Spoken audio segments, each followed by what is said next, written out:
Hey, Lions Nation!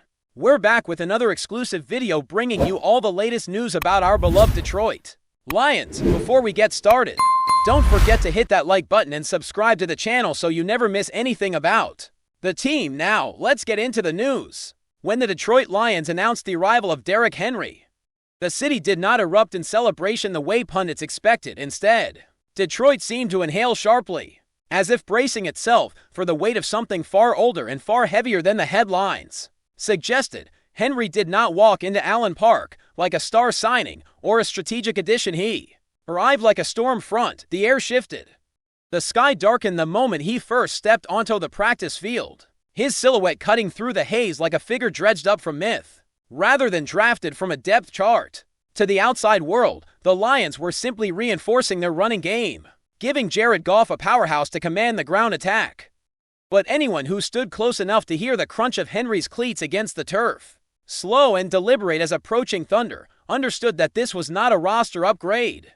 It was a summoning. From the moment principal staff greeted him, small tremors of unease spread quietly, coated in the thinly veiled optimism the franchise had learned to weaponize for decades. They talked about bruising runs, yards after contact, defensive nightmares.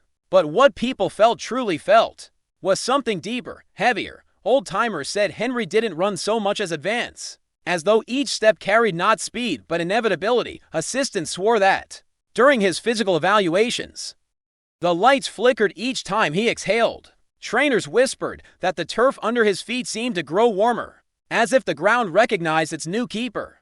Rookie players who tried to match his pace during conditioning drills reported a strange moment, where the world around them felt muted, the colors drained, as if the field itself wanted only him, acknowledged only him. Some said they saw shapes in the far bleachers during his first late-night workout, shadows that moved when he moved, stopped when he stopped, watching with a patience too deliberate to be human. Even Goff, who had learned to handle the pressure of being Detroit's polite savior, found himself pausing whenever Henry passed. Not out of intimidation, but because something in Henry's presence bent the air around him, demanding awareness, demanding submission. Practices became rituals. Film sessions turned into meditations on force and fate, and every time Henry crouched into his stance, the sound that rose from the field wasn't just anticipation, it was a low, distant rumble, the kind the earth makes before it splits. Detroit pretended to celebrate the acquisition, but beneath the painted smiles and forced confidence, the same unspoken realization crept through coaching offices and locker room halls. The Lions had not merely obtained a running back, they had awakened a force, and with every practice snap, every breath, every silent footfall in the dim corridors after midnight, that force grew more certain of its purpose. Henry wasn't here to improve Detroit's ground game.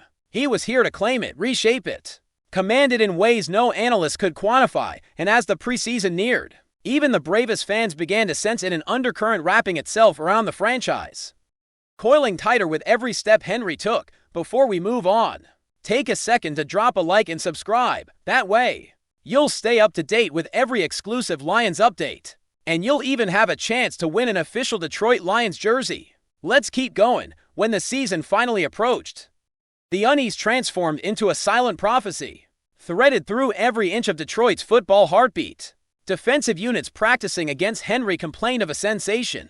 They struggled to describe pressure, heaviness, the feeling that someone was standing directly behind them even when no one was there. Coaches insisted it was fatigue. Players knew better. Henry didn't run drills, he enacted them, moving through defenders as though guided by something older than instinct. The ground seemed to shudder when he planted his foot. The air thickened when he accelerated.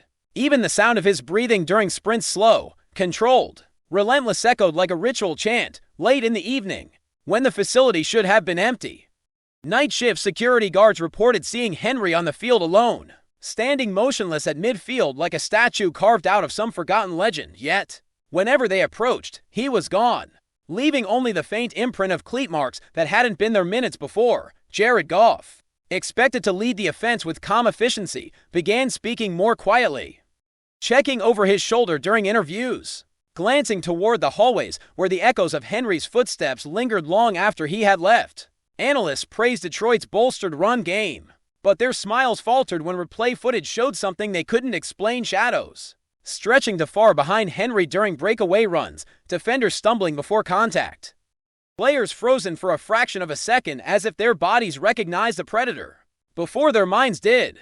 And when the Lions took the field for their first nationally televised appearance, the world finally witnessed what Detroit had been fearing under the unforgiving primetime lights. Henry lined up in the backfield and even through the screen. Viewers felt it, the hum, the vibration, the subtle quake beneath the stadium like the heartbeat of something enormous waking up. Goff scanned the defense, but his eyes kept drifting back to Henry, not with trust or confidence, but with the uneasy reverence of someone standing beside a force of nature he could neither command nor contain. The ball snapped. The line surged. Henry moved. What followed didn't look like football. It looked like inevitability. Defenders reached for him and recoiled, their arms seeming to pass through something denser than flesh, something shaped by momentum and myth rather than muscle. Every yard he gained echoed through the stadium like a drumbeat, a countdown. Commentators scrambled for explanations, leverage, vision, raw power, but the audience felt the truth seep through the broadcast. Derrick Henry was not just running, he was claiming every blade of turf, every inch of sideline, every breath of the defense. And as the Lions' ground game surged forward like a tidal force, carving patterns through opponents with an almost supernatural rhythm, Detroit understood what had really happened when the franchise acquired Henry. They had not secured a star, they had invited something colossal, something relentless, something ancient into their ranks. The Lions had reforged their identity in the shape of a titan. And now every run, every drive, every shuddering collision carried the same silent message. Detroit had not just strengthened its running game, it had unleashed it. And whatever had awakened within Derrick Henry's arrival was far from finished. It was only beginning to stretch its limbs. We bring you the latest Lions news every single day, so make sure you're subscribed, hit that like button, and turn on notifications so you don't miss a thing. And of course, drop a comment below with your thoughts on today's news. Your voice makes a difference for Lions Nation. See you in the next video.